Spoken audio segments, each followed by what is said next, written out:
The sky burned. It was the first thing the people of Earth noticed when the alien ships descended, great streaks of fire tearing through the atmosphere as the massive vessels broke through the clouds. They came without warning, without communication, their intentions clear from the moment their weapons lit up the night. Cities trembled as energy beams carved through skyscrapers, reducing them to molten rubble. The world held its breath. The invaders had expected fear. They had expected surrender. They were wrong. Deep beneath the surface, in bunkers and hidden bases, humanity had been preparing. Not for this enemy, not for this day, but for the inevitable moment when someone would try to take their home. Scientists, engineers, and soldiers had worked in secret, crafting weapons and defenses that defied the laws of known physics. The aliens believed they faced a primitive species. They were about to learn how dangerous humans could be. In a fortified command center, a general watched the destruction unfold on the screens before him. His face was grim, but his voice was steady as he gave the order. Activate the shields. Across the planet, massive generators hummed to life. A shimmering blue light spread over the cities, deflecting the next wave of alien fire. The invaders hesitated. Their scans had detected no such technology. How had these creatures hidden this from them? On the ground, human soldiers moved. Clad in armored suits that enhanced their strength and speed, they struck back with weapons that tore through alien armor like paper. The enemy had come expecting weak flesh and crude tools. Instead, they found fury wrapped in steel. One of the alien commanders, observing from the safety of his ship, felt the first flicker of doubt. His species had conquered dozens of worlds. None had fought like this. The humans were not just resisting. They were winning. The alien armada hovered above Earth's atmosphere, their massive warships blotting out the stars. Their commanders had expected the planet's defenses to crumble within hours. But as the first wave of their attack faltered against the sudden emergence of human shield technology, confusion spread through their ranks. On the ground, humanity fought back with a ferocity that stunned the invaders. Cities that should have been reduced to ash still stood, protected by glowing domes of energy. Soldiers in powered armor moved through the ruins, striking with precision. The aliens had never seen such resilience in a species so young. Inside the command bunker, the general studied the holographic displays. Reports flooded in, enemy ships regrouping, their formations tightening for another assault. He turned to the scientist beside him, a woman who had spent years developing the very shields that now protected them. "How long can they hold?" he asked. She adjusted her glasses, her voice calm. "Indefinitely, as long as the reactors stay online. But they'll adapt. They'll find a way to break through." The general nodded. "Then we hit them before they do." Across the planet, hidden missile silos opened. Not the crude ballistic weapons of old wars, but sleek, hypersonic projectiles armed with warheads designed to pierce alien hulls. With a single command, they launched, hundreds of them, streaking upward like vengeful spirits. The alien fleet detected the threat too late. Their point defense systems activated, blasting many of the missiles from the sky. But some got through. The explosions were silent in the vacuum of space, but their impact was undeniable.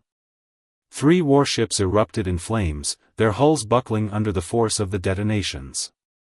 The alien commander aboard the flagship clenched his fists. This was not how conquest was supposed to go. On Earth, the people watched the sky. The sight of burning alien ships filled them with a fierce pride. They had been told for centuries that they were alone in the universe, that they were fragile. Now they knew the truth, they were warriors. But the battle was far from over. The aliens were not a species that accepted defeat. Their next move would be decisive. Deep within the flagship, the alien commander issued new orders. If the humans wanted a war, they would get one. The alien fleet recoiled, their formation tightening like a wounded beast preparing to strike again. The loss of 3 warships was not catastrophic, but it was unacceptable. These creatures, these humans, were supposed to be primitive. Their records showed a fractured species, barely capable of spaceflight, divided by petty conflicts. Yet here they stood, unified, their weapons biting deep into the invaders' might. The alien commander studied the tactical displays, his many eyes narrowing. The humans had shields. They had armor. They had missiles that could pierce their defenses. But they did not have the sky. A new order rippled through the fleet. Burn them. High above the planet, the remaining warships aligned themselves in a deadly formation. Their ventral cannons glowed crimson as they charged, gathering energy from the reactors deep within their cores. This was no precision strike, this was annihilation. If the humans wanted to hide behind their shields, then the aliens would scorch the earth around them. On the surface, the general watched as the enemy ships repositioned. His instincts screamed. This was not another assault, it was something worse. Evacuate the outer cities, he ordered. Full retreat to the bunker zones. Now. But it was too late. The sky turned red. Beams of plasma, hotter than the sun, rained down upon the planet. Where they struck, the earth itself vaporized. Forests became firestorms. Lakes boiled away in seconds. The shields over the cities held, but the land beyond them burned. Millions who had not made it to safety in time were gone in an instant. The command bunker shook, dust raining from the ceiling. The general's hands clenched into fists. This was no longer a battle, it was extermination. But humanity had one more secret. Deep beneath the ice of Antarctica, in a facility that did not exist on any map, a final weapon stirred to life. It had been built in secret, a last resort, never meant to be used unless all hope was lost. The scientists who designed it called it the last argument. The general opened a secure channel. His voice was iron. Activate it. Across the planet, every remaining power grid surged. Lights flickered in the shielded cities as energy was diverted, pulled into a single, terrible purpose. In space, the alien fleet registered the spike, a massive energy buildup coming from the frozen southern continent. Their sensors screamed warnings, but before they could react, it happened. A beam of pure white light lanced upward from the surface of Earth. Not plasma, not kinetic force, something else. Something new. It struck the closest alien warship, and for a brief moment, nothing happened. Then the ship unfolded. Its hull twisted like paper in a fire, reality itself warping around the point of impact. The vessel came apart in slow, grotesque segments, metal stretching into impossible shapes before shattering into dust. The beam did not stop. It jumped to the next ship, and the next, each target collapsing in on itself as if the laws of physics had been rewritten.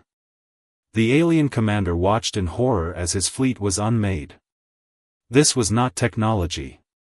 This was madness. On Earth, the general allowed himself a single, grim smile. The last argument had spoken. But in the void of space, something worse than ships remained. The aliens had not come alone. And now, they were angry. Silence filled the void where the alien armada had been. The last argument's beam had carved a swath of destruction through the fleet, leaving only twisted debris and the fading echoes of dying ships. Earth's skies, once choked with enemy vessels, were clear. But the victory felt hollow. The general stared at the holographic displays in the bunker, his face unreadable. The shield generators were still online, flickering under the strain of redirected power. Cities stood intact, though surrounded by scorched wastelands where the alien plasma had struck. Millions were dead. Billions more were now crammed into the shielded zones, their faces hollow with shock. The scientist beside him adjusted her cracked glasses. "We hurt them," she said quietly. The general didn't answer. He was watching the deep space scanners. Something was coming. The alien commander's ship had survived. crippled, bleeding atmosphere, it drifted at the edge of the solar system. Inside, the commander clutched the edges of his command throne, his body trembling not with fear, but with rage. These humans. These vermin. They had dared. He activated the beacon. The one he had sworn never to use. The one that would summon them. The message was short. A single word in a language older than stars. Kneel. On Earth, alarms blared. The general's head snapped up as the radar tech shouted. Something just entered the system, fast. The holograms flickered, recalculating. A new signal appeared, moving at speeds that defied logic. It wasn't a ship. It was too small. Too precise. Then it stopped. Right above Earth. The scanners struggled to resolve the image. It was a vessel, yes, but unlike anything humanity had seen. Smooth, black, shaped like a dagger aimed at the planet's heart. No weapons. No shields. Just presence. The general's blood turned to ice. What is it? The scientist's hands flew across her console. Energy readings are off the scale, but it's not attacking. It's just waiting. Then the transmission came. Not through radios. Not through screens. Inside their minds. A voice, cold and vast, spoke without sound. You have been measured. Every human on the planet heard it. You have been found defiant. The general's teeth clenched. What the hell is this? The scientist's face had gone pale. It's not the aliens we fought. It's something older. The voice continued. You will kneel. And then. Pain. Agony unlike anything imaginable. Every nerve in the general's body screamed as the voice pushed into his skull. Around him, soldiers collapsed, clutching their heads. On the streets, people fell to their knees, screaming. It wasn't an attack. It was an assertion. A demand for submission written directly into their DNA. The general roared through the pain, forcing himself to stand. No. For a single, impossible second, the pressure lessened. The voice seemed surprised. Then it spoke again. Interesting. The pain vanished. The black ship remained. In the silence that followed, humanity held its breath. The scientist gasped, her hands shaking. It's scanning us. Every city. Every mind. The general wiped blood from his nose. Why? She met his eyes. I think we just became an experiment. Above them, the black ship waited. And then. It moved. Not away. Down. The black ship descended. It did not slow as it entered the atmosphere, did not burn with re-entry heat. The sky simply parted around it, as though reality itself refused to resist its passage. Below, shielded cities braced for impact, but the vessel halted just above the ruins of what was once a thriving metropolis. The general watched through the bunker's trembling cameras as the ship extended a single, needle-like spire from its underbelly. It touched the ground with impossible gentleness. Then. Silence. Nothing exploded. No armies poured forth. The ship simply stood there, a monolith of alien intent. The scientist's fingers flew across her console. It's emitting some kind of field, but it's not harmful. It's scanning. Deep scanning. Molecular level. The general's jaw tightened. It's studying us. A new voice crackled over the comms, a field team leader near the ship's landing site. His words were strained. Sir, you need to see this. The feed switched to a live transmission. The black ship's surface had begun to ripple, its obsidian hull flowing like liquid. Shapes emerged, humanoid, but wrong. Too tall. Too smooth. featureless silhouettes stepping from the darkness as though born from it. The field leader's breath hitched. They're coming out. The figures moved without sound. They walked through the ruins, their elongated limbs gliding over rubble as though it were not there. Where they passed, the air itself seemed to thicken, light bending unnaturally around them.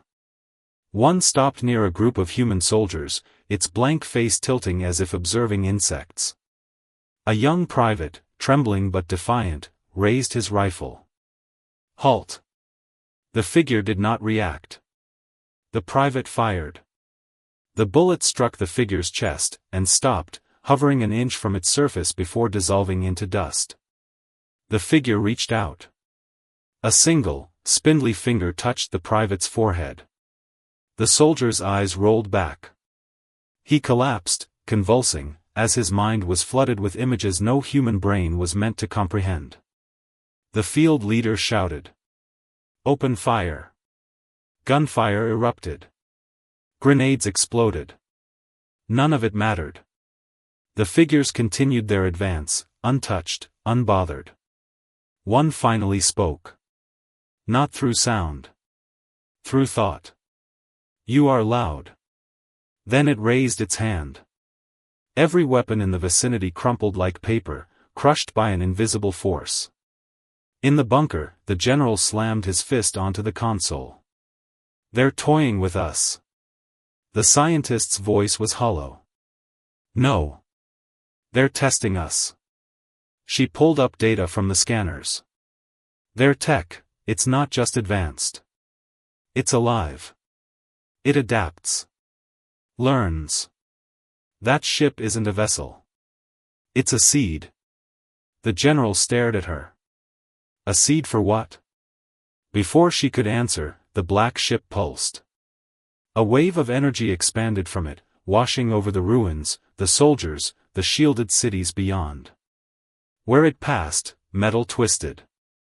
Concrete warped. The very ground rippled like water before settling again. And then the shields flickered. The scientist's blood ran cold. "Oh God. It's rewriting local physics. Our generators weren't designed to." The shields failed. City by city, the blue domes winked out. The black ship's voice echoed once more in every mind. "Now we see." High above, the sky darkened. Not with clouds. With ships. Hundreds. Thousands. More. The true fleet had arrived. The alien commander watched from his crippled vessel, his satisfaction venomous. The humans had fought well. But now, the old ones had come. And the galaxy knew better than to resist them. On Earth, the general looked at the screens, then at his people. His choice was simple. They would not kneel. Even if it killed them. The sky was gone. Where there had once been blue expanse or the cold glitter of stars, there was now only the underbelly of the old one's fleet, a vast, shifting ceiling of black metal that blotted out the sun. Cities lay exposed beneath it, their shields dead, their people staring upward in numb horror. The general's hands tightened around the edges of the command console. The bunker's lights flickered under the strain of the enemy's presence. Every screen showed the same nightmare, the black ship still standing in the ruins, its emissaries moving silently through the streets, while above, the fleet waited. Waiting for what? The scientist wiped sweat from her brow. "They're not attacking." "Why aren't they attacking?" The general didn't answer. He was watching the live feed from the ruins. The tall figures had stopped moving. They stood in perfect circles across the planet, motionless, their featureless faces turned upward as if listening. Then, all at once, they spoke. "You have been weighed." The word slithered into every mind, cold and inevitable. "You have been found wanting." A soldier near the command console suddenly gasped, clutching his chest. His skin rippled, his veins turning black beneath the surface. He collapsed, his body convulsing as something inside him changed. The general recoiled. What the hell? The scientist's voice was a whisper. Nanotech. They're rewriting matter at the atomic level. They don't need to destroy us. They'll just remake us. Across the planet, reports flooded in. People screaming as their flesh twisted. Machines melting into new, alien shapes. The very air shimmering with invisible transformation. The old ones weren't conquering Earth. They were editing it. The alien commander watched from his ship, his satisfaction fading into something colder. This was not victory. This was erasure. Even his own species had never earned such attention from the old ones. The humans should have been honored. Instead, they fought. In the bunker, the general made his decision. Activate Omega Protocol. The scientist's head snapped up. That's a theoretical failsafe. We don't even know if. Do it. She hesitated, then entered the codes. Deep beneath the earth, in chambers older than recorded history, something stirred. Humanity had not always been primitive. They had simply forgotten. The black ship's emissaries paused. For the first time, they hesitated. Something was wrong. The planet's core was emitting energy signatures that should not exist. That could not exist. The old one's voice echoed across the mental link, sharp with something almost like alarm. What have you done? The general smiled. Remembered. The ground shook. And then. The sky burned. The shaking started deep, not in the earth, but through it. A resonance humming up from the planet's core, vibrating through bedrock and steel, through bones and blood. The black ship's emissaries froze, their smooth faces tilting as if hearing a sound no one else could. Then the ground split. Not in cracks or fissures, but in perfect geometric lines, as though reality itself were being redrawn. From the fractures rose structures, sleek, silver, and utterly alien, yet humming with a power that made the air taste like ozone. They were not human-made. But they were human-kept. The general watched the feeds, his breath tight. You said these were just legends. The scientist's hands trembled as she pulled up the schematics. They were. The precursor vaults, myths from before the Ice Age. We thought they were just stories. Above them, the old one's fleet moved for the first time, ships shifting like startled birds. The voice that had been so calm now rang with something almost like urgency. You do not understand what you awaken. The general bared his teeth.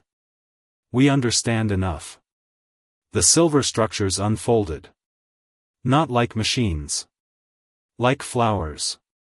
At their cores glowed spheres of liquid light, pulsing in rhythms that matched no human heartbeat.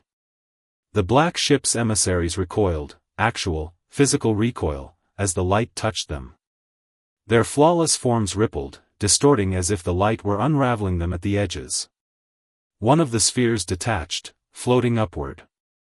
As it rose, the air around it bent, warping into a tunnel of refracted colors. At the end of that tunnel, something waited. Something answered.